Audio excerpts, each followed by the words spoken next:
Akashvani SSLC ಪರೀಕ್ಷಾ ಸಿದ್ಧತೆ ಸರಣಿ. ಇಂದು ಇಂಗ್ಲಿಷ್ ದ್ವಿತೀಯ ಭಾಷೆ ಸಿದ್ಧತೆ ಬಗ್ಗೆ ಮಾಹಿತಿ ನೀಡುತ್ತಾರೆ ರಾಜ್ಯ ಸಂಪನ್ಮೂಲ ವ್ಯಕ್ತಿಗಳಾದ ಡಾ ರವೀಂದ್ರ ರೆಡ್ಡಿ. ಪ್ರಸ್ತುತಿ ಎಸ್ಆರ್ ಭಟ್. ಈ ಕಾರ್ಯಕ್ರಮದ ಪ್ರಾಯೋಜಕರು ಡಿಎಸ್ಸಿಆರ್ಟಿ. ಮೊದಲು ಪ್ರಾಥಮಿಕ ಹಾಗೂ ಪ್ರೌಢಶಿಕ್ಷಣ ಸಚಿವರ ನುಡಿ. ರಾಜ್ಯದ ಎಲ್ಲ ಪ್ರೌಢಶಾಲಾ ಶಿಕ್ಷಕರಿಗೆ ರಾಜ್ಯದ ಶಿಕ್ಷಣ ಸಚಿವ ಸುರೇಶ್ ಕುಮಾರ್ ಮಾಡ್ತಾ ಇರುವ ನಮಸ್ಕಾರ. ನಿಮ್ಮ ಜೊತೆ ಕೆಲವು ವಿಚಾರಗಳನ್ನ ಹಂಚಿಕೊಳ್ಳೋಕ್ಕೋಸ್ಕರ ನಾನು ಮಾತಾಡ್ತಾ ಇದ್ದೀನಿ. ಈಗಾಗಲೇ ಎಸ್ಎಸ್ಎಲ್ಸಿ ಪರೀಕ್ಷೆಗೆ ಕ್ಷಣಗಣನೆ ಪ್ರಾರಂಭ ಆಗಿದೆ. ನೀವೆಲ್ಲರೂ ಕೂಡ ನಿಮ್ಮ ಶಾಲೆಯಲ್ಲಿ ಎಸ್ಎಲ್ಸಿ ಪರೀಕ್ಷೆಗೆ ಕುಳಿತುಕೊಂಡ ಮಕ್ಕಳಿಗೆ ಬಹಳ ಅತ್ಯುತ್ತಮವಾಗಿ ಪರೀಕ್ಷೆಗೆ ಸಿದ್ಧಗೊಳಿಸಿದ್ದೀರ. ಇದೊಂದು ಸ್ಪರ್ಧಾತ್ಮಕ ಯುಗದಲ್ಲಿ ನಮ್ಮ ಮಕ್ಕಳು ಈ ಸ್ಪರ್ಧೆಯಲ್ಲಿ ಗೆಲ್ಲಬೇಕು, ನಮ್ಮ ಮಕ್ಕಳು ಎಸ್ಎಲ್ಸಿ ಒಳ್ಳೆ ಫಲಿತಾಂಶ ತಗೋಬೇಕು ಅಂತ ಪೂರ್ತಿ ಮನಸ್ಸಿಟ್ಟು ನೀವು ಸಿದ್ಧಗೊಳಿಸಿದ್ದೀರ. ನನ್ನದೊಂದು ಮನವಿ, ನಿಮಗೆ ಕಿವಿ ಮಾತು, ಯಾವುದೇ ಕಾರಣಕ್ಕೆ ಪರೀಕ್ಷೆ ಅಂದರೆ ಭಯ ಅಂತ ಏನಿದೆ, ಆ ಭಯನ ದೂರ ಮಾಡೋದು ಕೂಡ ನಿಮ್ಮ ಒಂದು ಕರ್ತವ್ಯ. ಯಾವುದೇ ಕಾರಣಕ್ಕೆ ಮಕ್ಕಳಿಗೆ ಪರೀಕ್ಷೆಯ ಭಯ ಇರೋದು ಬೇಡ. ಮತ್ತೆ ಎಸ್ಎಲ್ಸಿ ಪರೀಕ್ಷೆಯ ಪ್ರಶ್ನೆ ಪತ್ರಿಕೆ ಲೀಕ್ ಆಗುತ್ತೆ ಅಂತಲೂ ಕೂಡ ಯಾರಿಗೂ ಕೂಡ ಆತಂಕ ಬೇಡ. ನಾವು ಈಗಾಗಲೇ ಅದಕ್ಕೆ ಅಗತ್ಯ ವ್ಯವಸ್ಥೆ ನಾವು ಮಾಡಿದ್ದೀವಿ. ಯಾರು ಚೆನ್ನಾಗಿ ಓದಿದ್ದಾರೆ ಮಕ್ಕಳು, ಅವ್ರಿಗೆ ಅನ್ಯಾಯ ಆಗದೆ ಇರೋಂಗೆ, ಪ್ರಶ್ನೆ ಪತ್ರಿಕೆ ಲೀಕ್ ಆಗದೆ ಇರೋಂಗೆ ನಾವು ಕ್ರಮ ತಗೊಳ್ತೀವಿ. ಶಿಕ್ಷಕರೇ, ನೀವು 1 ವರ್ಷ ನಿಮ್ಮ ಮಕ್ಕಳನ್ನ ತಯಾರು ಮಾಡಿದ್ದೀರಾ. ಆ ಒಂದು ರೀತಿಯಿಂದ ಅಮೃತ ಗಳಿಕೆ ಈಗ ಬರ್ತಾ ಇದೆ. ಮಾರ್ಚ್ 27ರಿಂದ ಪರೀಕ್ಷೆ. ನಿಮ್ಮ ಎಲ್ಲ ಪರಿಶ್ರಮ ಯಶಸ್ಸಾಗಲಿ. ಈ ಪರೀಕ್ಷೆ ಬಗ್ಗೆ ಏನಾದರೂ ನನ್ನನ್ನು ಸಂಪರ್ಕಿಸಬೇಕು, ಏನಾದರೂ ಸಂಶಯ ಇದೆ ಅಂತಂದರೆ ನನ್ನ ಫೇಸ್ಬುಕ್ ಮೂಲಕ ಮಾಡ್ಬೋದು. facebook.com/ನಿಮ್ಮ ಸುರೇಶ್. ಇಲ್ಲಿಗೆ ನೀವು ಸಂಪರ್ಕ ಮಾಡಿದ್ರೆ ನಿಮ್ಮ ಅನಿಸಿಕೆಯನ್ನು ಹಂಚಿಕೊಳ್ಬಹುದು. ನಿಮ್ಮ ಮಕ್ಕಳಿಗೆ ಶುಭ ಆಗಲಿ. ಇದುವರೆಗೆ ಪ್ರಾಥಮಿಕ ಹಾಗೂ ಪ್ರೌಢಶಿಕ್ಷಣ ಸಚಿವರಾದ ಎಸ್ ಸುರೇಶ್ ಕುಮಾರ್ ಅವರ ನುಡಿ ಕೇಳಿದಿರಿ. ನಮ್ಮ ಕಾರ್ಯಕ್ರಮ ಇದೀಗ ಆರಂಭ. ನಾನು ಡಾಕ್ಟರ್ ಎಂ ರವೀಂದ್ರ ರೆಡ್ಡಿ ಅಂತ ಹೇಳಿ, state resource person English.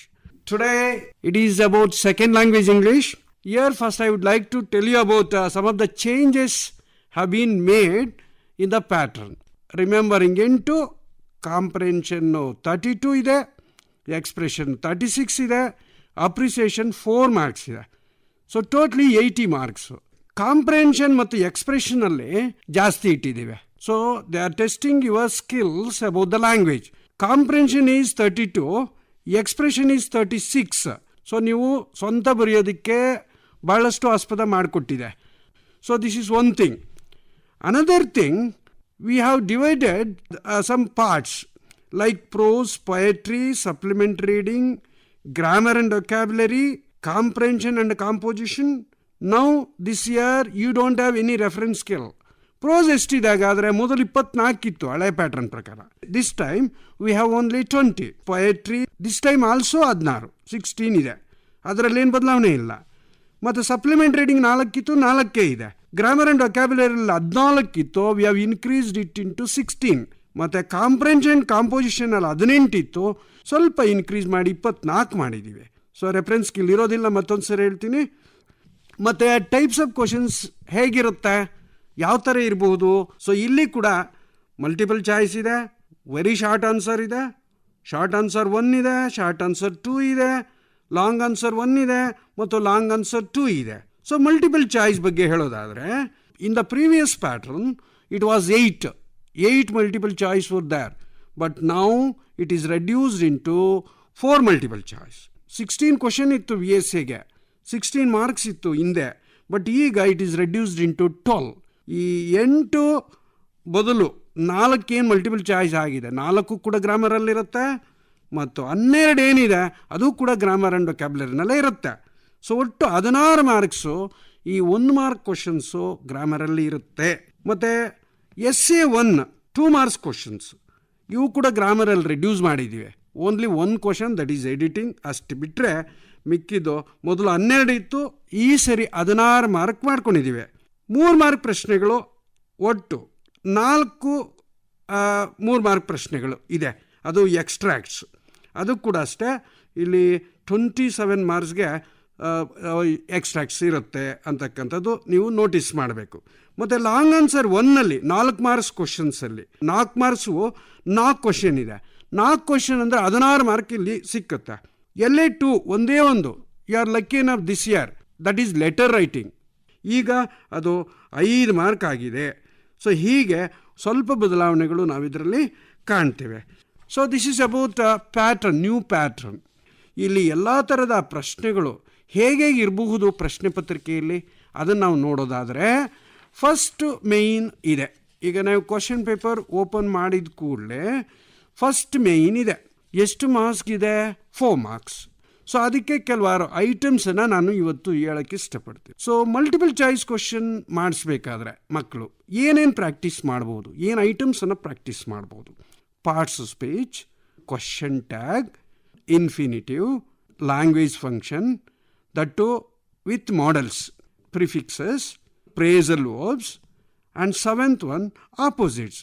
So 7 items. Out of 7 items, 4 would be there for 4 marks. Each question carries 1 mark. And next second main anta baratte. Under second main, what are the things? 12 questions would be there. 12 ಪ್ರಶ್ನೆಗಳಿರುತ್ತೆ. ಒಂದು ಕ್ವಶನ್ಗೆ ಒಂದೊಂದೇ mark. So ಹಾಗಾಗಿ ಇಲ್ಲಿ ಕೂಡ ಕೆಲವು ಐಟಮ್ಸನ್ನು ನಾನು ಹೇಳೋಕ್ಕೆ ಇಷ್ಟಪಡ್ತೀನಿ. Prepositions, conjunctions, articles, question tags, modal language functions ಅಥವಾ ಅದರಲ್ಲಿ ಮಾಡಲ್ ಲ್ಯಾಂಗ್ವೇಜಸ್ ಅಂತ ಅಥವಾ ಲ್ಯಾಂಗ್ವೇಜ್ ಫಂಕ್ಷನ್ಸ್ ಇನ್ ಮಾಡಲ್ಸ್ ಅಂತಲೂ ಕೂಡ ಕರಿತೀವಿ. ಮತ್ತು ವಾಯ್ಸಸ್ ಎಲ್ಲ active to passive voice only, ಪ್ಯಾಸಿವಿಂದ ಆ್ಯಕ್ಟಿವ್ ಬೇಡ, ಆ್ಯಕ್ಟಿವ್ ಟು ಪ್ಯಾಸಿವ್ ವಾಯ್ಸ್. ಮತ್ತು ಡಿಗ್ರೀಸ್ ಆಫ್ ಕಂಪ್ಯಾರಿಷನ್ ಇದೆ. ಡಿಗ್ರೀಸ್ ಆಫ್ ಕಂಪ್ಯಾರಿಷನಲ್ಲಿ ನಿಮಗೆ ಪಾಸಿಟಿವ್ ಕೊಟ್ಟು ಕಂಪ್ಯಾರಿಟಿವ್ ಕೇಳ್ಬೋದು ಅಥವಾ ಕಂಪ್ಯಾರಿಟಿವ್ ಕೊಟ್ಟು ಸೂಪರ್ಲೇಟಿವ್ ಕೇಳ್ಬೋದು. ಮತ್ತು ರಿಪೋರ್ಟೆಡ್ ಸ್ಪೀಚ್ ಇದೆ. ರಿಪೋರ್ಟೆಡ್ ಸ್ಪೀಚಲ್ಲೂ ಅಷ್ಟೇ ಸ್ಟೇಟ್ಮೆಂಟ್ಸು, ಇಂಟ್ರಾಗೇಟಿವ್ಸು ಮತ್ತು ಇಂಪರೇಟಿವ್ ಇಷ್ಟು ನೋಡಿಕೊಂಡ್ರೆ ಸಾಕು ಯಾವುದರಲ್ಲಿ, ಈ ಒಂದು ರಿಪೋರ್ಟೆಡ್ ಸ್ಪೀಚಲ್ಲಿ. ಮತ್ತು ಇಫ್ ಕ್ಲಾಸ್ ಕಂಡೀಷನಲ್ಸ್ ಇದೆ. Just stress on third conditionals. ಅದರಲ್ಲಿ ಫಸ್ಟ್ ಕಂಡೀಷನಲ್ ಬೇಕಾದರೆ ನೀವು ಕಂಪೇರ್ ಮಾಡಿಕೊಂಡು ಥರ್ಡ್ ಕಂಡೀಷನ್ ಮೇಲೆ ಸ್ಟ್ರೆಸ್ ಮಾಡಿ. ಮತ್ತು ಇನ್ಫಿನಿಟಿವ್ ಇದೆ, ಈಗಾಗಲೇ ನೀವು ಪ್ರಾಕ್ಟೀಸ್ ಮಾಡ್ತಾ ಇದ್ದೀರಾ. ಫ್ರೇಸಲ್ ವರ್ಬ್ಸ್ ಇದೆ. Identifying parts of speech very easy. ಮತ್ತು using words in sentences, noun ಕೊಟ್ಟರೆ ವರ್ಬಲ್ ಫಾರ್ಮ್ ಮಾಡಿ, ವರ್ಬ್ಸ್ ಕೊಟ್ಟರೆ ನೌನ್ ಫಾರ್ಮ್ ಮಾಡಿ ಅಂತಕ್ಕಂಥದ್ದು. ಮತ್ತು ಪಂಕ್ಚುಯೇಷನ್ಸ್ ಕೂಡ ಕೇಳ್ಬೋದು. ಪಂಕ್ಚುಯೇಷನ್ ಮಾರ್ಕ್ಸ್ ನಿಮ್ಗೆ ಗೊತ್ತಿದೆ, ಕಾಮ, ಫುಲ್ ಸ್ಟಾಪು, ಸೆಮಿ ಕೋಲನ್ನು ಅಥವಾ ಕೋಲನ್ ಇನ್ ಡ್ಯಾಶು ಅಥವಾ ಒಂದು ಎಕ್ಸ್ಕ್ಲಮೇಟರಿ ಮಾರ್ಕು, ಈ ಥರ ಒಂದು ಪಂಕ್ಚುಯೇಷನ್ ಮಾರ್ಕ್ಸು. ಮತ್ತು ಆಕ್ಸಿಲರೀಸ್ ಇದೆ. ಆಕ್ಸಿಲರೀಸ್ ಅಂದರೆ ಪ್ರೈಮರಿ ಆಕ್ಸಿಲರೀಸು. ಪ್ರೈಮರಿ ಆಕ್ಸಿಲರೀಸ್ ನಿಮ್ಗೆ ಗೊತ್ತಿದೆ, ಈಸು, ವಾಸು, ಆರು, ವರು. ಮತ್ತು ಡೂ ಫಾರ್ಮಲ್ಲಿ ಡೂ, ಡಸ್ಸು, ಡಿಡ್ಡು. ಮತ್ತು ಯಾವ ಫಾರ್ಮಲ್ಲಿ ಹ್ಯಾವ್, ಹ್ಯಾಸು, ಹ್ಯಾಡು. ಸೊ ಇಷ್ಟು ನೋಡಿಕೊಂಡ್ರೆ ಸಾಕು ಅನಿಸುತ್ತೆ. ಯೂಸೇಜ್ ಆಫ್ ದ ಸ್ಟ್ರಕ್ಚರ್ಸಲ್ಲಿದೆ, ಅದು remove, too on to, use so that not ಅಥವಾ ಸೋ ದಟ್ ನಾಟ್ ಯೂಸ್ ಮಾಡೋದು, ಅಥವಾ ಎರಡು ಸೆಂಟೆನ್ಸ್ ಕೊಟ್ಟರೆ ಕಂಬೈನ್ ಮಾಡಿ ಟು ಆನ್ ಟು ಯೂಸ್ ಮಾಡೋದು. ಈಗಾಗಲೇ ಎಕ್ಸಾಮಿನೇಷನಲ್ಲಿ ಪ್ರಿಪ್ರೇಟ್ರಿನಲ್ಲಿ ಬಂದಿದೆ. ಸೊ ಅದು ನೋಡಿಕೊಂಡ್ರು ಸಾಕು. ಮತ್ತು ಕೊಲೊಕೇಶನ್ಸ್ ಇದೆ. ಕೊಲೊಕೇಟಿವ್ ವರ್ಡ್ಸನ್ನು ಈಗಾಗಲೇ ಪ್ರಾಕ್ಟೀಸ್ ಮೊದಲಿಂದ ಇದೆ, ಇದು ಈಗಲೂ ಕಂಟಿನ್ಯೂ ಆಗ್ತಾ ಇದೆ. ಮತ್ತು ಸಿಲಿಬಫಿಕೇಷನಲ್ಲಿ ಹೆಚ್ಚಾಗಿ ಸೆಕೆಂಡ್ ಸಿಲಿಬಲ್ಸ್ ಅಥವಾ 2 ಸಿಲಿಬಲ್ಸ್ ಬರೋದನ್ನು ಹೆಚ್ಚಾಗಿ ನೋಡ್ಕೊಳ್ಳಿ. ಮತ್ತು 1 ವರ್ಡ್ ಆನ್ಸರ್ಸ್ ಇದೆ. ಅದು ನೀವು first lesson, second lesson, third lesson ನಿಮ್ಮ ಗ್ಲಾಸರಿಯಲ್ಲಿರುತ್ತೆ. ಅದನ್ನು ನೀವು ಪ್ರಾಕ್ಟೀಸ್ ಮಾಡ್ಬೋದು. ಅದು ವರ್ಡ್ ಸಿಕ್ಕುತ್ತೆ. ಎಕ್ಸಾಂಪಲ್ ಕ್ರೀವ್ ಇರ್ಬೋದು, ಆರ್ಚಾರ್ಡ್ ಇರ್ಬೋದು. ಸೊ ಈ ಥರ ಒಂದು ಕೆಲವು ಪದಗಳಿದೆ, ಪದಗಳನ್ನು ಸ್ಟ್ರೆಸ್ ಮಾಡಿ. ಮತ್ತು ಜಂಬಲ್ ಲೆಟರ್ಸು ಇದೆ ಅಥವಾ ಜಂಬಲ್ ಸೆಂಟೆನ್ಸಸ್ ಇದೆ. ಒಂದು ಸೆಂಟೆನ್ಸ್ ಕೊಡ್ತಾರೆ ನಿಮಗೆ, ಅದು ಗ್ರಾಮರಲ್ಲಿ ಇರುತ್ತೆ. ಅದು ನಿಮಗೆ 5ರಿಂದ 16ವರೆಗೂ ಇರುವಂಥ ಕ್ವಶನ್ಗಳಲ್ಲಿ ಬರುವಂಥದ್ದು. ಸೊ ಹಾಗಾಗಿ ಅಲ್ಲಿ ಕೂಡ ಒಂದು ಜಂಬಲ್ ಮಾಡಿರ್ತಾರೆ ವರ್ಡ್ಸನ್ನು, ನೀವು ಸೀಕ್ವೆನ್ಸ್ ಆಗಿ ಜೋಡಿಸಿ ತುಂಬ ಈಸಿ, ಯಾರು ಬೇಕಾದ್ರೂ ಮಾಡ್ಬೋದು ಅಂಥದ್ದೊಂದು ಕ್ವಶನ್ ಇರುತ್ತೆ ಮಾಡಿ. ಮತ್ತು ಆಪೋಸಿಟ್ಸು ಅಥವಾ ಆಂಟಾನಿಮ್ಸ್ ಇದೆ. ಟೋಟ್ಲಿ ಇಷ್ಟು ಐಟಮ್ಸಲ್ಲಿ ನಿಮಗೆ 16 ಮಾರ್ಕ್ಸು ಗ್ರಾಮರು ಇರುತ್ತೆ. 16 ಕೂಡ ನಾನ್ ಟೆಕ್ಸ್ಚುವಲ್, ಟೆಕ್ಸ್ಟ್ ಬುಕ್ಗೆ ಸಂಬಂಧಪಟ್ಟಿದ್ದಲ್ಲ. ಅದಾದಮೇಲೆ ಬರೋದೇ ಟೆಕ್ಸ್ಟ್ ಬುಕ್ಗೆ. ಇದು ಬಿಟ್ಟರೆ ಜೊತೆಗೆ ಸೇರೋದು ಎಡಿಟಿಂಗ್ 2 ಮಾರ್ಕ್ಸ್, ಅದು ಟೆಕ್ಸ್ಟ್ ಬುಕ್ ಬರಲ್ಲ. ಅದು ಕೂಡ other than the text. Spelling mistakes ಅಲ್ಲಿ ಕ್ಲೂಸ್ ಕೊಟ್ಟಿರ್ತೇವೆ. ಸ್ಪೆಲ್ಲಿಂಗ್ ಮಿಸ್ಟೇಕು ಅಥವಾ ವರ್ಬಲ್ ಆರ್ ಅಡ್ವರ್ಬಲ್ ಮಿಸ್ಟೇಕ್ಸ್ ಇರುತ್ತೆ. ಇಷ್ಟು ಬಿಟ್ಟರೆ ಇನ್ನೇನು ಇರೋದಿಲ್ಲ. ಅದರಲ್ಲಿ ನೋಡ್ಕೊಳ್ಳಿ, ಅದು ಈಸಿ ಆಗುತ್ತೆ. ಅದು ಯಾರು ಬೇಕಾದ್ರೂ they can understand very easily and get out of out. So totally I have given 17 items. Out of 17 items, there would be 12 questions. Once again, I'll tell you, 12 questions are very easy and very simple. And even I request all the teachers to stress on these points, please. ಮತ್ತೆ 3ನೇ main ಆಗಾದರೆ ಏನಿರ್ಬೋದು? 3ನೇ main editing. That you know, you are also practising editing. Editing ಅಂದರೆ clues would be given. Clues ಕೊಟ್ಟಿರ್ತಾರೆ, ಒಂದು 3-4 sentence ಕೊಟ್ಟು clues would be given. ಕ್ಲೂಸಲ್ಲಿ ಏನು ಮಾಡಬೇಕು, ನೀವು ಏನು ಸ್ಟ್ರೆಸ್ ಮಾಡಬೇಕು ಅಂತ ಇರುತ್ತೆ. So first you have to identify something because they are also mentioned in the clues. First example, spelling mistake to be corrected ಅಂದಾಗ, ಆಗ ಸ್ಪೆಲ್ಲಿಂಗ್ ಮಿಸ್ಟೇಕ್ಸ್ ಯಾವ ವರ್ಡಲ್ಲಿ ಸ್ಪೆಲ್ಲಿಂಗ್ ಮಿಸ್ಟೇಕ್ ಇರ್ಬೋದು ಅಂತ have to go through. And B ಬಂದು verbal ಅಥವಾ adverbial mistake would be there. Suppose if they go through that, find out and which is the adverb wrongly used, so you have to rectify it. So ಹಾಗಾಗಿ ಈ ಎರಡನ್ನು ನೀವು correction ಮಾಡ್ತಕ್ಕಂಥದ್ದು ನಿಮ್ಮ ಕರ್ತವ್ಯ. Spelling mistake, verbal ಅಥವಾ adverbial mistake, ಇದು ಎಡಿಟಿಂಗಲ್ಲಿ. This is for 2 marks. Next 4th ಮೇನಲ್ಲಿ ತೆಗೆದುಕೊಂಡಾಗ short answer questions. Short answer questions that you know already because we have divided total paper into 2 parts. Text book ಬಗ್ಗೆ 40 mark ಪ್ರಶ್ನೆಗಳು, ಇನ್ನು ಉಳಿದಿದ್ದ 40 mark ಪ್ರಶ್ನೆಗಳು ಟೆಕ್ಸ್ಟ್ ಬುಕ್ ಅಲ್ಲದೇ ಇರತಕ್ಕಂಥದ್ದು. ಸೊ ಹಾಗಾಗಿ ಎರಡೂ ಕೂಡ important. Please note this point. So ಇಲ್ಲಿ ಏನೇನು ಬರ್ಬೋದು ಶಾರ್ಟ್ ಆನ್ಸರ್ ಕ್ವಶನ್ಸಲ್ಲಿ? ಓನ್ಲಿ ನಮಗಿರ್ತಕ್ಕಂಥ ಆಪ್ಷನ್ಸು ಟೆಕ್ಸ್ಟಲ್ಲಿ ತೆಗೆದುಕೊಂಡ್ರೆ ಓನ್ಲಿ 3 parts. ಒಂದು prose, second one poetry, and third one supplementary reading. How many questions you will get in the prose part? 4 questions, 4 ಪ್ರಶ್ನೆಗಳು. ಒಟ್ಟು 8 ಪಾಠ ಇದೆ. 8 ಪಾಠದಲ್ಲಿ 2 ಮಾರ್ಕಿನ ಪ್ರಶ್ನೆಗಳು 4 ಬರುತ್ತೆ. ಮತ್ತು ಪೊಯೆಟ್ರಿನಲ್ಲಿ ಎಷ್ಟು ಬರ್ಬೋದು ಸರ್? ಪೊಯೆಟ್ರಿಯಲ್ಲಿ 1 ಕ್ವಶನ್ ಮಾತ್ರ ಇರುತ್ತೆ. 1 ಕ್ವಶನ್, ಅಲ್ಲಿ ಕೂಡ 8 ಪದ್ಯ ಇದೆ. 8 ಪದ್ಯದಲ್ಲಿ 1 ಕ್ವಶನ್ ಮಾತ್ರ 2 ಮಾರ್ಕಿನ ಪ್ರಶ್ನೆಗಳು ಕೇಳ್ತಾರೆ. ಮತ್ತು ಸಪ್ಲಿಮೆಂಟ್ರಿ ರೀಡಿಂಗ್ ನಿಮ್ಗೆ ಗೊತ್ತೇ ಇದೆ. So there would be internal choices. 4 supplementary reading chapters are there. Totally 4 questions would be asked. You have to answer for 2. First chapter or second chapter, third chapter or fourth chapter. So that you know. There also you will get 4 marks. Totally we have 7 questions in the text. Prose 4 questions, poetry 1 question, supplementary reading 2 questions. Totally 7 questions for 14 marks. This is under 4th main. And 5th main, all 3 marks questions, not extracts. Don't get any confusion related to 3 marks. 3 marks, there are 2 types of questions. One is question, another one is extract. So that I am talking about questions. There are 2 questions under 3 marks type. That is under 5th main. Questions for 3 marks. Prose 1 question, poetry 1 question. There are no options, no internal choice. You have to answer for these 2. So no exceptions. So that you have to concentrate 1 question in the prose, 1 question in the poetry. And the 6th main, again 3 marks, it is for extracts. Here also you can concentrate totally 4 extracts. 4 into 3, 12 marks. You can easily get 12 marks because 3 questions from prose and 1 question is from poetry. So totally you will get 4 questions. Here you are already practicing about 3 marks extracts, and you know some of the chapters for extracts. Very easily you can guess because dialogue type of chapters are there. Even some of the chapters like Ambedkar and even Science and Hope of Survival, and there is no room to get some of the sentences for extracts. So that even some chapters like Hero, there is a Girl by the Tracks, or Gentleman of Rio and Medio, or even Concert. And these are some of the chapters. So there you can get even discovery. So there are a lot of dialogues. So that you can stress on these chapters for extracts. 7th main, again 3 marks question, that is profile. So it is mainly on a great personality or somebody else, achiever. So clues would be given under that name. All name would be given, and qualification would be given, experiences would be given, and even profession would be given, and reason for popularity would be given, And even awards, suppose if they got any awards, that also would be given. So all clues would be given. So your part is to sequentially how to develop the points.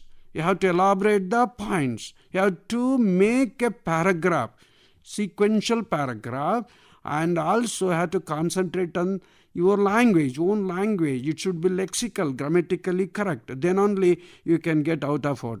So very easy to get out of it here. Profile writing. ಈಗಾಗಲೇ 3 ಮಾರ್ಕಿನ ಪ್ರಶ್ನೆ ಒಂದೇ ಒಂದು ಪ್ರಶ್ನೆ, ಅದು ಪ್ರೋಸಲ್ಲಿ ಬರೋವಂಥ ಪ್ರಶ್ನೆಗಳು ಅಂತಕ್ಕಂಥದ್ದು ಹೇಳಿದೆ. ಈಗಾಗಲೇ ಪ್ರಿಪ್ರೇಟ್ರಿನಲ್ಲಿ ಯಾವ 3 ಮಾರ್ಕ್ ಬರೋವಂಥ ಚಾಪ್ಟರ್ಗಳು ನಿಮ್ಗೆ ಗೊತ್ತಾಗಿದೆ. ಅದು ಮತ್ತು ಇನ್ನೂ ಕೆಲವು ಚಾಪ್ಟರ್ ಜೊತೆಗೆ ಮಾಡ್ಕೊಳ್ಳಿ, ಅದ್ರ ಜೊತೆಗೆ ಇನ್ನೂ ಕೆಲವು ಚಾಪ್ಟರ್ಗಳು 3 ಮಾರ್ಕ್ ಬರೋವಂಥ ಚಾಪ್ಟರ್ಗಳು. ಅದು ಈವನ್ ಹೀರೋ ಇರ್ಬೋದು, ಅಥವಾ ನಿಮಗೆ ಇದು ಕಲರ್ಸ್ ಆಫ್ ಸೈಲೆನ್ಸ್ ಇರ್ಬೋದು, ಅಥವಾ ಈ ನಿಮಗೆ ಜೆಂಟಲ್ಮ್ಯಾನ್ ಆಫ್ ರಿಯನ್ ಮೀಡಿಯಾ ಇರ್ಬೋದು, ಅಥವಾ science and hope of survival. ಈ ಥರ 3 ಮಾರ್ಕ್ ಒಂದು ಪ್ರಶ್ನೆ ಅದರಲ್ಲಿ ಯಾವುದರಲ್ಲಿ ನಿಮಗೆ ಕೊಟ್ಟಾಗ ನೀವು ಬರಿಬೋದು ಈಸಿಯಾಗಿ. ಒಂದೇ ಒಂದು ಪ್ರಶ್ನೆ ಮಾತ್ರ ಇರುತ್ತೆ. 3 ಮಾರ್ಕಿನ ಪ್ರಶ್ನೆಗಳು ಒಂದಿರುತ್ತೆ ಪೊಯಿಟ್ರಿಯಲ್ಲಿ. ಒಂದು ಯಾವುದು, ಈಗಾಗಲೇ ಐ ಆಮ್ ದ ಲ್ಯಾಂಡು, ಅಥವಾ ನಿಮಗೆ ಇನ್ನೊಂದು ಹೇಳಿದೆ last poem outer space tomorrow morning ಇರ್ಬೋದು, ಅಥವಾ ಸಾಂಗ್ ಆಫ್ ಇಂಡಿಯಾ ಇರ್ಬೋದು. ಇದರಲ್ಲಿ ನೀವು ಜಿಸ್ಟ್ ಒಂದು ರೆಡಿ ಮಾಡೋದು 4 ಲೈನ್ ಸಾಕು, 3 ಮಾರ್ಕ್ ಬಂತಲ್ಲೇ. ಇಂಟ್ರಾಕ್ಟ್ ಯಾವುದ್ರಲ್ಲಿ ಬರ್ಬೋದು ನಿಮಗೆ? ಈಗ ಇರೋ ಚಾನ್ಸಸ್ ಯಾವುದಿದೆ? ಸಾಂಗ್ ಆಫ್ ಇಂಡಿಯಾ ಇದೆ, ಐ ಆಮ್ ದ ಲ್ಯಾಂಡ್ ಇದೆ, ಬ್ಯಾಲಡ್ ಆಫ್ ದ ಟೆಂಪೆಸ್ಟ್ ಇದೆ. ಈ ಮೂರಲ್ಲಿ ಒಂದು ಗ್ಯಾರಂಟಿ ನಿಮಗೆ ಅಲ್ಲಿ ಎಕ್ಸ್ಟ್ರಾಕ್ಟ್ ಬರುತ್ತೆ. And even 8th main question, develop a story, because outline story would be given for 3 marks. Outline story, moral story, or some incomplete story. So it is there, morality is there. So I have to go through all the points, and you have to consolidate all the points, and you have to stretch it, and you have to understand the story. Whatever the story is, you have to understand the sequences also. First, what you have to get from first word, second word, third word, or what are the clues should be given. So on that base, you have to go accordingly with the clues. So there you will get a story, final story. So even you can give a title for the story also. There you can get a simple title for the story. So ಇಲ್ಲಿ ಕಥೆನ ನಿಮ್ಮದೇ ಆಗಿರುವಂಥ ಭಾಷೆಯಲ್ಲಿ develop ಮಾಡಿ, ಇದಕ್ಕೇನು ಭಯಪಡೋ ಅವಶ್ಯಕತೆ ಇರೋದಿಲ್ಲ. So ಹಾಗಾಗಿ ಒಳ್ಳೆಯ ಒಂದು ನೀತಿ ಕಥೆ ಇರುತ್ತೆ, ನೀತಿ ಕಥೆನ ಡೆವಲಪ್ ಮಾಡಿ. ಈಗ ಅದರಲ್ಲಿ ಒರಿಜಿನಲ್ ಸೆಂಟೆನ್ಸಸ್ಸೇ ಇರಬೇಕು ಅಂತೇನಿಲ್ಲ, ನಿಮ್ಮದೇ ಆಗಿರೋಂಥ ಸೆಂಟೆನ್ಸಲ್ಲಿ, ಸಿಂಪಲ್ ಸೆಂಟೆನ್ಸಲ್ಲಿ, ಗ್ರಾಮೆಟಿಕಲಿ ಕರೆಕ್ಟ್ ಸೆಂಟೆನ್ಸಲ್ಲಿ ಡೆವಲಪ್ ಮಾಡಿ. ಇಲ್ಲಿ ಕೂಡ 3ಕ್ಕೆ 3 ಬರುತ್ತೆ ಅಂತಕ್ಕಂಥದ್ದು ನಾನು ಈ ಸಂದರ್ಭದಲ್ಲಿ ನಿಮಗೆ ಹೇಳ್ತೀನಿ. ಮತ್ತು 9th ಮೇಯ್ನ್ ಕೂಡ ನಿಮಗೆ ತುಂಬ easy, because you already come across with these type of questions. ಒಂದು ಚಿತ್ರ ಕೊಡ್ತಾರೆ, ಪಿಕ್ಚರ್ ವುಡ್ ಬಿ ಗಿವನ್. ನೋಡಿದ ಕೂಡಲೇ ಆ ಪಿಕ್ಚರ್ ಅಟ್ರಾಕ್ಟಿವ್ ಪಿಕ್ಚರ್ ಇರುತ್ತೆ. So that picture gives us message, some message ಇರುತ್ತೆ, ಯಾವುದೋ ಸೋಷಿಯಲ್ ಪ್ರಾಬ್ಲಮ್ ಬಗ್ಗೆನೋ, ಅಥವಾ ಒಂದು ಯೂಸ್ಫುಲ್ ಥಿಂಗ್ಸ್ ಬಗ್ಗೆನೋ, ಅಥವಾ ಒಂದು ಜನಗಳಿಗೆ ಒಂದು ಮೆಸೇಜ್ ಕೊಡೋವಂಥ ಒಂದು ಅವೇರ್ನೆಸ್ ಕ್ರಿಯೇಟ್ ಮಾಡೋವಂಥದ್ದು. ಸೊ ಈ ಥರ ಒಂದು ಚಿತ್ರ ಇರುತ್ತೆ. First you have to look at the picture, ಆಮೇಲೆ ಡಿಸ್ಕ್ರಿಪ್ಷನ್ ಕೊಡೋದು. ನೋಡಿ ಚಿತ್ರ ಗಾರ್ಬೇಜ್ ಮೌಂಟೇನ್ ಇದೆ. ಸೊ ನೋಡಿದ ಕೂಡಲೇ ಗಾರ್ಬೇಜ್ ಮೌಂಟೇನಲ್ಲಿ ಏನಕ್ಕೆ ಗಾರ್ಬೇಜ್ ಯಾರು ಮಾಡಿರ್ತಾರೆ, who threw these garbage wherever they want ಅಂತ, ಯಾಕೆ ಮಾಡ್ತಾರೆ, ಅದರಿಂದ ಇಂಪ್ಯಾಕ್ಟ್ ಏನು, ಏನೇನು ತೊಂದರೆಗಳಾಗತ್ತೆ, ಯಾಕೆ ಈ ಥರ ಮಾಡಬಾರ್ದು, ಏನಾದರೂ ನಿಮ್ಮ ಒಪಿನಿಯನ್ಸು ಹೇಳಬೇಕಲ್ಲಿ. ನೀವು ಹೇಗೆ ಅವಾಯ್ಡ್ ಮಾಡ್ಬೋದು, ಮತ್ತು ಅವೇರ್ನೆಸ್ಸನ್ನು ನಾವು ಹೇಗೆ ಡೆವಲಪ್ ಮಾಡ್ಬೋದು ಈ ಚಿತ್ರದ ಮುಖಾಂತರ. Be careful, give them A good message, develop that paragraph on that particular picture. ಅದನ್ನು ನೋಡಿ ಸ್ವಲ್ಪ ಒಂದು ಒಳ್ಳೆ ಪ್ಯಾರಾಗ್ರಾಫನ್ನು ಕನ್ಸ್ಟ್ರಕ್ಟ್ ಮಾಡಿ ನಿಮ್ಮದೇ ಆಗಿರೋಂಥ ಭಾಷೆಯಲ್ಲಿ. 3ಕ್ಕೆ 3 ಮಾರ್ಕು ಬರುವಂಥ ಚಾನ್ಸಸ್ ಜಾಸ್ತಿ ಇರುತ್ತೆ. ಹಾಗಾಗಿ ಟ್ರೈ ಇಟ್. ಈವನ್ ಪ್ರೊಫೈಲು ಅಷ್ಟೇ, ಸ್ಟೋರಿನೂ ಅಷ್ಟೇ, ಮತ್ತು ಪಿಕ್ಚರ್ ರೀಡಿಂಗ್ ಕೂಡ ಹಾಗೇನೆ. ಸೊ ಇಲ್ಲಿ 9 ಮಾರ್ಕು 3 ಪ್ರಶ್ನೆ ಆರಾಮಾಗಿ ಬರ್ಬೋದು, ಅಂಥವ್ರು ಬರೀಬೋದು, ಇದರಲ್ಲಿ ಏನು ತೊಂದರೆ ಆಗೋದಿಲ್ಲ. ಮತ್ತು 10th ಮೇಯ್ನ್ ಇದೆ. 10th ಮೇಯ್ನಲ್ಲಿ ಕೋಟ್ ಫ್ರಮ್ ಮೆಮರಿ ಅಂತ. So is or not a new question. So ಇದು ಕೂಡ ಓಲ್ಡ್ ಕ್ವಶನ್ನೇ. ಏನು, ಮೆಮರೈಜೇಷನ್ಗೆ 4 lines would be there. You have to complete 4 lines. 4 ಸಾಲುಗಳನ್ನು ತುಂಬಬೇಕು. 4 ಸಾಲಿಗೆ ಎಷ್ಟು ಮಾರ್ಕ್ಸು? 4 ಮಾರ್ಕ್ಸ್. ಯಾರಿಗುಂಟು ಯಾರಿಗಿಲ್ಲ. Very easy to get 4 marks ಯಾರ್. No poem is difficult for memorization, because in the text already mentioned, ಇಲ್ಲಿ ಮೆನ್ಷನ್ ಮಾಡಿದ್ದೀವಿ, ಟೆಕ್ಸ್ಟ್ ಬುಕ್ಕಲ್ಲೇ ಮೆನ್ಷನ್ ಮಾಡಿದ್ದೀವಿ ಯಾವುದು ಅಂಥ ಪದ್ಯಗಳು. ಕ್ವಾಲಿಟಿ ಆಫ್ ಮರ್ಸಿ ಇದೆ, ಬ್ಲೈಂಡ್ ಬಾಯ್ ಇದೆ. ಬ್ಲೈಂಡ್ ಬಾಯ್ ಅಲ್ಲಿ ಚಿಕ್ಕ ಚಿಕ್ಕ ಸಾಲುಗಳು. ಕ್ವಾಲಿಟಿ ಆಫ್ ಮರ್ಸಿ ಕೂಡ ಚೆನ್ನಾಗಿದೆ. So you can get 4 out of 4 year. So better practise well, get 4 out of 4 year. 11th main ಏನಿದೆ? It's very easiest question. The easiest question ಅಂದರೆ ಪೇಪರಲ್ಲಿ 11th ಮೇನಲ್ಲಿದೆ. ಏನದು? Passage. Under the passage there would be 4 questions 1 mark each, ಅಥವಾ 2 questions 2 mark each. 2 questionsಗಾದರೆ 2 to 3 or 4 sentences ಬರೀರಿ. 1 mark ಆದರೆ 1 to 2 sentences ಬರೀರಿ ಸಾಕು. Where is the answer? Answer is there in the passage itself. ನಿಮಗೆ try ಮಾಡಿ to write by your own. ಅರ್ಥ ಮಾಡಿಕೊಂಡು ಆನ್ಸರ್ಸ್ ಬರೀರಿ. Suppose if you can't write the answers by your own there, so take direct sentences, write it. Okay, you can easily understand the question. So accordingly you can write the answers, please. So ಇದು ಬಿಟ್ಟರೆ next ಇದು ಕೂಡ 4 mark ಆರಾಮಾಗಿ ಬರುತ್ತೆ. Passage 4 mark. 4 ಮಾರ್ಕಿನ ಪ್ರಶ್ನೆಗಳಿಲ್ಲಿ ಒಂದೀಗಾಗಲೇ ಹೇಳಿದ್ದೀನಿ. ಪೊಯಮಲ್ಲಿ coat from memory 1, ಅದು ಬಿಟ್ಟರೆ passage 4 mark. Passage ಬಿಟ್ಟರೆ ಇನ್ನು 4 ಮಾರ್ಕಿನ ಪ್ರಶ್ನೆಗಳು. ಇಲ್ಲಿ ಒಂದು ಮಾತು ಹೇಳೋಕ್ಕೆ ಇಷ್ಟಪಡ್ತೀನಿ. I would like to give you 1 tips here. Because there is no 4 marks question in prose. There is no 4 marks question in prose. Only 4 marks questions are there in poetry. ಪೊಯೆಟ್ರಿನಲ್ಲಿ ಯಾವುದೀಗಾಗಲೇ ಒಂದು ಹೇಳಿದ್ದೀನಿ. ಯಾವುದು? Coat from memory. ಇನ್ನು ಉಳಿದಿದ್ದು question ಅಂದರೆ ಯಾವುದು? Summary. Some of the chapters, because you are already practicing some of the poems for summary.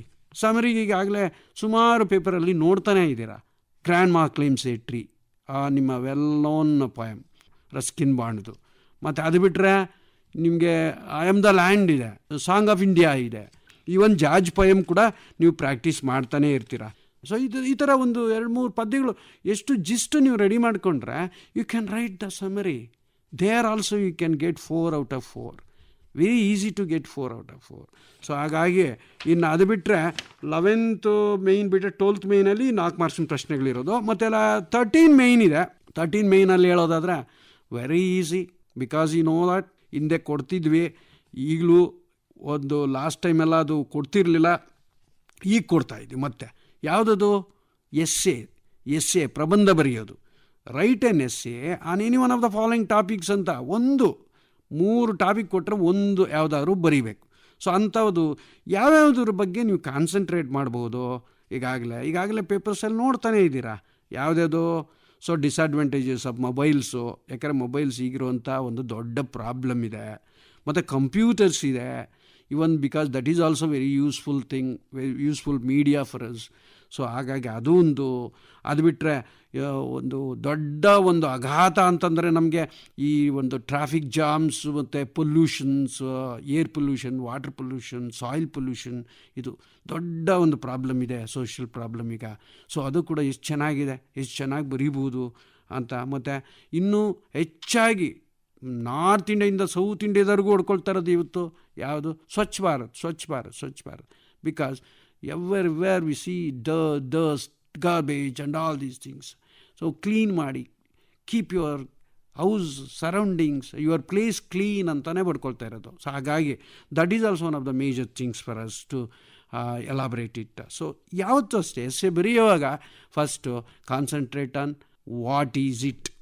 Air pollution ಅಂತಂದರೆ what is air pollution ಅಂತ. Pollution ಅಂದರೆ ವಾಟ್ ಈಸ್ ಪೊಲ್ಯೂಷನ್ ಫಸ್ಟ್ ಬರೀಬೇಕು. You have to write what is pollution. Then I have to go for the next paragraph. What are the types of pollutions, how they cause, what is the major impact on the diseases ಎಲ್ಲ ಹೇಗೆ ಬರುತ್ತೆ, ಮತ್ತು how to avoid them, how to create awareness ಅಂತಕ್ಕಂಥದ್ದೆಲ್ಲ 2ನೇ ಪ್ಯಾರಾದಲ್ಲಿ ಬರಿಬೋದು. ಮತ್ತು 3ನೇ ಪ್ಯಾರಾಗೆ ಹೋದ್ರೆ conclusion ಯಾವುದು? ನಿಮ್ಮ own opinion. You have to give your own opinion to control pollutions and to create awareness among your friends and your youths and even people also in the public. So that's what you have to plan to control the pollutions ಅಂತ. So ಇದು opinion. ಈ ಥರ ಯಾವುದೇ ಒಂದು essay ಬರೆಯುವಾಗ ಈ 3 ಗಮನದಲ್ಲಿ ಇಟ್ಕೊಳ್ಳಿ. ಏನೋ first what and how and ಲಾಸ್ಟಲ್ಲಿ ಹೌ ಟು ಕ್ರಿಯೇಟ್ ಅವೇರ್ನೆಸ್ ಅಂತ ಒಪಿನಿಯನ್ ಕೊಡೋದು.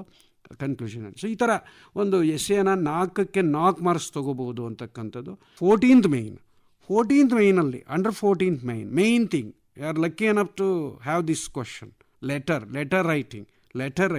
ಇಲ್ಲೂ ಕೂಡ ಕ್ಲೂಸ್ ಕೊಟ್ಟಿರ್ತಾರೆ ಅವರ. Imagine that you are so and so school so and so, address ಅವರೇ ಕೊಟ್ಟಿರ್ತಾರೆ, ಫ್ರಮ್ ಅಡ್ರೆಸ್ ಅಲ್ಲೇ ಇದೆ. Next write a letter to the ಎಡಿಟರೋ, ಪೇಪರ್ ಎಡಿಟರೋ, is related to the social problems, road problem ಅಥವಾ ಈ ಗಾರ್ಬೇಜ್ ಪ್ರಾಬ್ಲಮ್ಮು ಅಥವಾ sanitary problem, ಇನ್ನೊಂದು ಮತ್ತೊಂದು, ಇವೆಲ್ಲ ಇರ್ಬೋದು. ಇವೆಲ್ಲ ಸೋಷಿಯಲ್ ಪ್ರಾಬ್ಲಮ್ಸ್ ಬಗ್ಗೆ ಬರೆಯೋಂಥದ್ದು ಇರ್ಬೋದು.